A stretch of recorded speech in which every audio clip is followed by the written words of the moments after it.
Every death in Attack on Titan could have been prevented. A door nobody guarded. A mother, her own son condemned to die from the future. But here's the question nobody has asked. What if Eren Jaeger never actually died? What if what's buried under that tree is still breathing? But before we get to what's under that tree, we have to go back to the death that was never supposed to happen. The death of Carla Jaeger. Carla Jaeger did not die because of bad luck. She died because her own son from the future made sure it happened.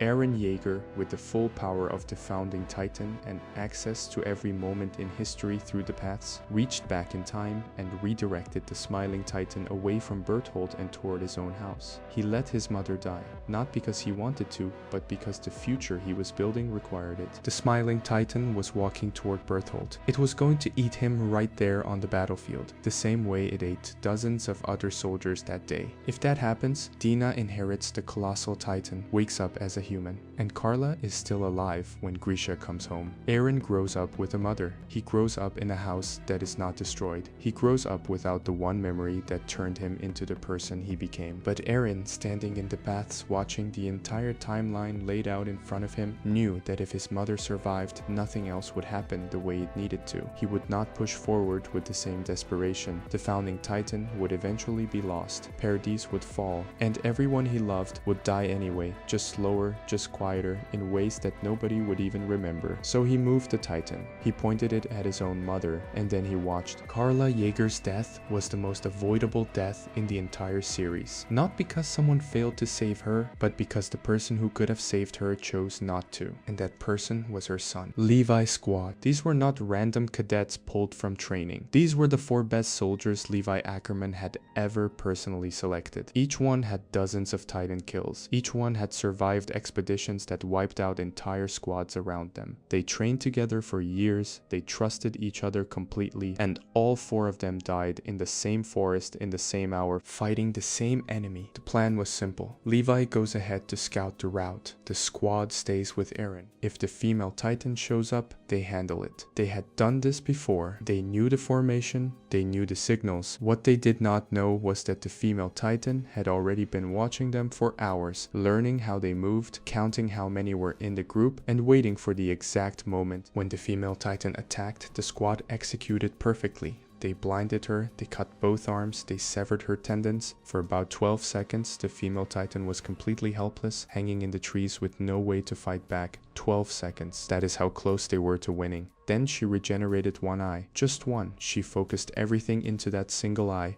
targeted Petra first, and in the time it took Oluo to turn his head, the fight was already over. If Levi stays with his squad for 2 more minutes, this fight ends differently. The female Titan cannot fight Levi and 4 elite soldiers at the same time. Nobody can. Levi alone nearly killed her later that same day with no backup and no plan, and he does not stand a chance. The Stohess battle never happens. Levi does not spend the rest of the war seeing 4 faces every time he closes his eyes. The entire Levi squad is alive, but they have no idea what is waiting for them further ahead. Petra wrote a letter to her father before that expedition, but she never got to write the version where she came home. Sasha Browse survived everything. The fall of Wall Maria when she was a child, Trost Utgard Castle, the uprising, the raid on Liberio, one of the most violent military operations in the history of the island, 4 years of fighting things that should have killed her 100 times over, and then she was shot by Gabby because nobody was guarding the door. They had just attacked a foreign nation in the middle of a crowded city. They knew there were enemy soldiers everywhere, and not a single person thought to post a guard at the entrance of the only aircraft leaving the battlefield. Gabby climbed on board with a loaded weapon, walked through the cabin, aimed at the first person she saw, and pulled the trigger. Sasha took the bullet in her chest. She fell, and in the silence that followed, the only thing she said was one word about food. Because even dying, even bleeding out on the floor, Sasha Browse was still Sasha Browse. If one soldier stands at that door, Gabby never makes it inside. Sasha lives. She eats dinner with Niccolo, the Marleyan chef, who fell in love with her before he even knew her name. And Connie, the person who watched her die and could not do anything about it, does not carry that image behind his eyes for the rest of his life. She did not die in battle. She died because of a door that nobody thought to close. And Eren knew. He saw this moment before it happened. He didn't stop it because in the future he was building, every death had to stay exactly where it was, including his own. But we'll get to that because the next death on this list wasn't caused by a mistake or a failure. It was caused by a single bullet from a man who was already supposed to be dead. Hange was the smartest person alive.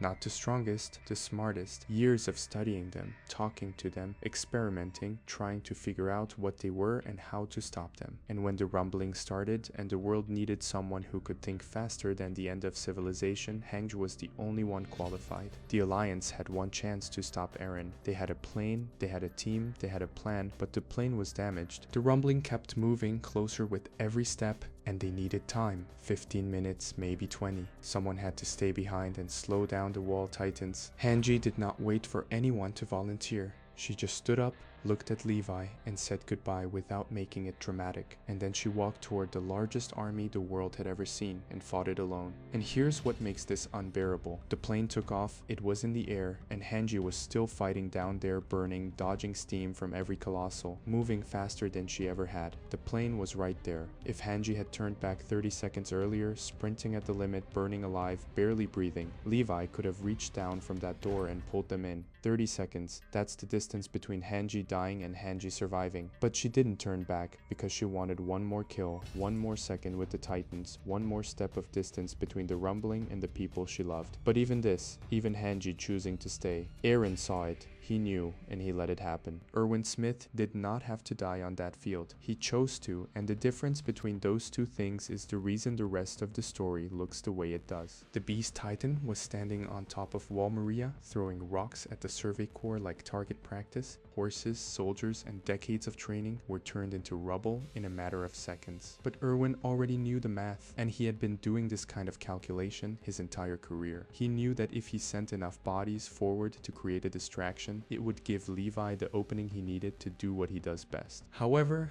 Erwin did not have to be one of those bodies, as he was the commander who could have stayed behind the safety of the wall, coordinating the signals from a position where his survival was guaranteed. He could have placed Floch at the head of that line, sending the recruits into the meat grinder while he stayed back to finally walk into the basement he spent his entire life searching for. But he didn't, and he rode first because after 20 years of sending other people to die for his dream, he decided to go with them this time. It was the most noble and the most selfish thing he ever did. Noble because he refused to ask soldiers to die in a charge he would not join, but selfish because the island needed his mind much more than it needed his honor. Without Erwin, Paradis has no leader strong enough to hold the factions together, causing the military to fracture and the government to stall, while Floch, the only survivor of that charge, spent the rest of his life trying to fill an empty chair that was never meant for him. His death was not unavoidable. It was a choice, and the island paid for it with everything. Eren Jaeger's death at the hands of Mikasa was the most avoidable moment in the entire series, simply because he was a god who chose to lose with the power of the founding titan. Eren could have erased the memories of the Alliance or paralyzed their bodies in a single second, but he chose to die because he saw it as the only way to end the titan curse. He wasn't defeated by a better soldier. He was a man who planned his own death, all so his friends could live as heroes in a world without titans. However, the real horror begins if we consider the possibility that Eren avoided a true death by becoming something else entirely. Imagine a boy and his dog wandering into the darkness of that same tree centuries later, where the dog catches a scent that shouldn't exist after 1,000 years of peace. As the dog begins to dig through the dirt and the ancient roots, it uncovers something buried alongside the remains of a head, the hallucigenia still alive and waiting. As the boy reaches out to stop him, the parasite reacts to the movement and attaches itself to the dog, finding a new host for the first time in centuries. The old power comes back to life. The boy and the dog run away in terror, and somewhere deep within the hollow, the consciousness of Eren Jaeger opens its eyes once again. The cycle didn't end with a grave, it just went to sleep, and the most avoidable death in history was actually the beginning of the end of the world.